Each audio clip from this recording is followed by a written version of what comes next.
Hello. Um, I wasn't planning on doing a video today. Uh, no makeup, uh, au natural, but there were two things that made me say, yes, I was doing a video today. This is one of them. She came out about 10 minutes before and she sat right here like, hello, Nana. It's time to do the video for today. She'd been very happy sleeping in her little kitty cave, and but I guess she wanted her. She was ready for her close up. There we go, and that's Miss Tish. She wanted to be here, and she wanted to tell me to tell you something very special. I know I told you I wasn't going to be on today, but then I realized, and it's St. Nicholas Day. Now, Tishy, knew that I was not going to do this today, but she also knew it was St. Nicholas Day, and she figured, you know what, Nana, tomorrow is too late to do this. So, Tishy and I would like to wish you a happy St. Nicholas Day. But it's so much more than that. I want to share you something from this is from the National Day calendar, and it says, on December 6th, St. Nicholas Day recognizes the third century saint who became an inspiration for the modern day Santa Claus. St. Nicholas is known for selling all his possessions and giving his money to the poor. Wow, isn't that something? Not what we've got. He was raised a devout Christian. St. Nicholas dedicated his whole life to serving the sick and the suffering. Legendary stories about St. Nicholas later became a part of the inspiration for the modern day Santa Claus. For example, during the third century, a daughter's chances of marriage increased when her father offered a large dowry to prospective husbands. That Okay, traditionally families left their shoes by the fires at night so they could dry. On three separate occasions, old St. Nicholas provided that dowry for each girl. Legend said he made gold appear in their shoes drying by the fire. While St. Nicholas Day is not to be confused with Christmas, though the similarities do include leaving treats or gifts for good boys and girls. However, the naughty ones receive a twig or a chunk of coal. St. Nicholas is the patron saint of a great many causes. Some of the causes include sailors, travelers, clergy, school children, and thieves, to name a few. Why would St. Nicholas be the patron saint of thieves? Maybe because whatever it is in them that doesn't feel it will ever have enough, he he is to bless them with knowing that he does. Um, okay, are you now that I've got this going? She says, "Okay, Nana, I got you doing your thing. Now I'm going to go about and do my thing." Um, he was born in the village of Patar, located in the southeastern coast of modern day Turkey. He's buried in a tomb in Mara. Water believed to have healing powers formed in his grave, and it's called the Manna of St. Nicholas. December 6th is also known as the Feast of St. Nicholas, widely celebrated in Europe. So, how do we observe this? It says, incorporate some of St. Nicholas Day traditions into your holiday season. Slip a gift or surprise into someone else's shoe. It doesn't have to be anything elaborate. Actually, I have to laugh. This is hilarious. If it wasn't last night, it was this morning. My friend Donna posted a picture that her cat, you did you want me to tell that story? Yeah. Her cat left a little toy hedgehog in her shoe. So her kitty knew it was St. Nicholas Day. It says tuck a stress ball or new pair of socks into a loved one's pair of shoes. Ooh, and if you get those, what are they? Bamba socks. Every pair you buy, they give away a pair to someone. Hmm. There's some metaphysics there. And a fun air freshener or small bath bomb are two more fun gifts to sneak into a pair of shoes. I suppose that's all well and good. But I'm thinking the best way to celebrate St. Nicholas Day would be to do what he did and share with the sick, the imprisoned, the poor. Let them know they're not alone and they are loved. You know, when I used to give the little gift bags out to my congregation to bring to the homeless areas, they had little wooden hearts in them. And on one side it said, I am love. And on the other side, it said, I am loved. Okay, so now we get to the dicey part, okay? If you have little children with you, um, I invite you to turn this off and watch it later or send them off to something else because you don't want to see this part. Okay. So, those of you who know me and know my teachings about consciousness, life is consciousness, and we do have the four quadrants of consciousness, which are the lower personal consciousness, human nature, human thought, and human emotions. And then we have the higher intuitive sensing consciousness. That is the part that stirs our soul when Johnny Mathis sings, Oh Holy Night. Those are the ones whose eyes tear up at the nativity. In the churches I served, I did a living nativity just about every year. They had a baby available. And one time we used a doll. But, you know,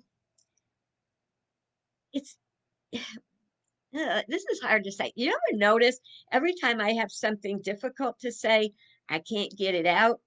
But that's just my lower nature that doesn't want to be ticking anyone off or rejected.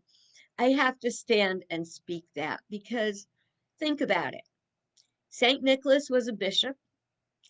He was a good man, got rid of his earthly possessions to serve the poor. Now, you don't have to get rid of your earthly positions to help others, especially in these days that so many people don't have work. Maybe they don't have a special treat, for the holidays. This is how you can play Saint Nicholas, not Santa Claus. See, unfortunately, as good a heart as Clement Samuels that wrote A Visit from St. Nicholas, which turned out to be the night before Christmas. His heart was in the right place. But what happened, as very often happens, if you're, watching my series, Rise of the false gods being Mammon, which is materialism, and Baal, which is human lower carnal consciousness, um, you can see how that contaminated this beautiful spiritual story of a wonderful, loving bishop who wanted to help people and was willing to make a sacrifice to do that.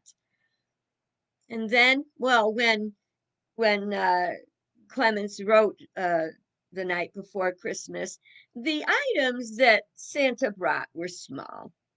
But when human consciousness, Clement Moore, thank you so much, Cheryl. I always like it when someone's there to cover my behind when I drop of thought. Anyway, Clement Moore. Is it Clement Samuel Moore? I think it's Clement Samuel Moore. Let's split a couple hairs. You can check that out for me, Cheryl. Anyway, um, you can see how human consciousness takes something beautiful and spiritual and wants to look at what's in it for me. What if we changed it up a little bit in our own lives and made it antique language alert and made it what's in it for thee? What's in it for you, my fellow traveler on planet Earth for this go around?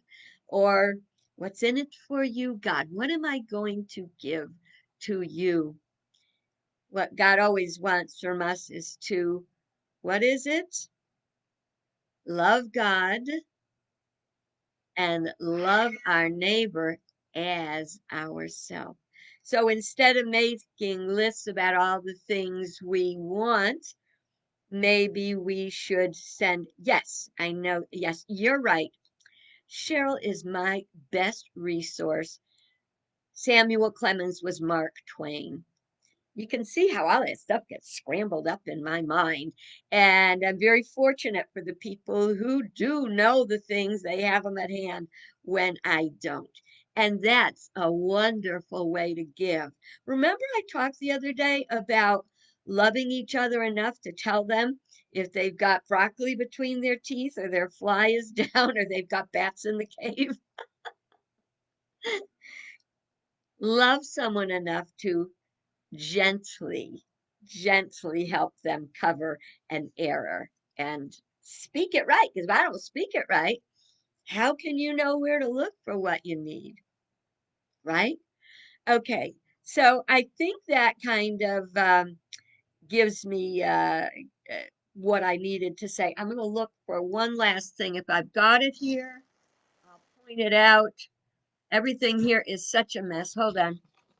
Still decorating for Christmas, but I'm making progress, making progress. I'll show you maybe tomorrow if I've got it together. All right, I don't have what I wanted to show you handy, so tomorrow. In the meantime, I thank you for taking the time to be with me and to spend some time thinking about St. Nicholas and how to be. We can be Santa. Oh, one last thing. There comes that day when you have to tell your children about Santa, Santa Claus, being a story. It kind of troubles me in my soul because I say, how can we tell our children stories about Santa Claus and the Tooth Fairy and stuff and not have them doubt some of the other things we try to teach them? And what happens to that awkward moment? Oh, my kids pretended for years that they still believed in Santa Claus because they figured if they didn't pretend, they weren't going to get anything from Santa. But you know what? They still do.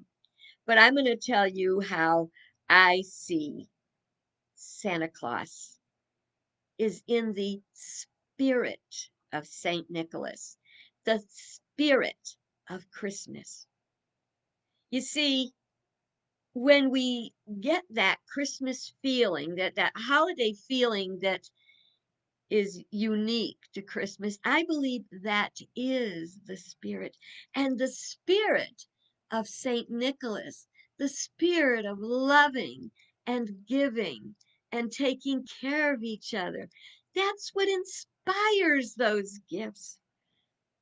But when we start going into greed and lack of appreciation, and then leaving St. Nicholas, and for that matter, church and the essence of the baby Jesus, there are people I know and I'm very dear to that don't even know about the story of the Nativity, but they celebrate Christmas every year.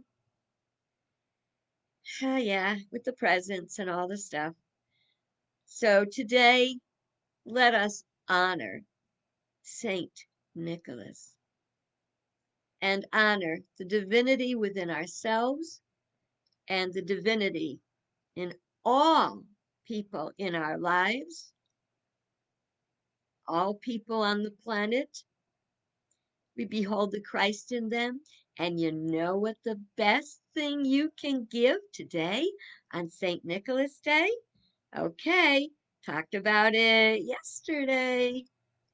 Forgive. Forgive.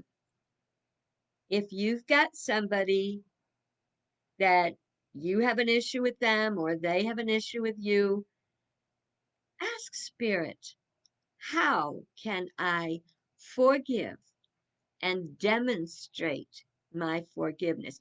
You're going to feel a burden come off of you that is going to bring such joy and peace to your holiday.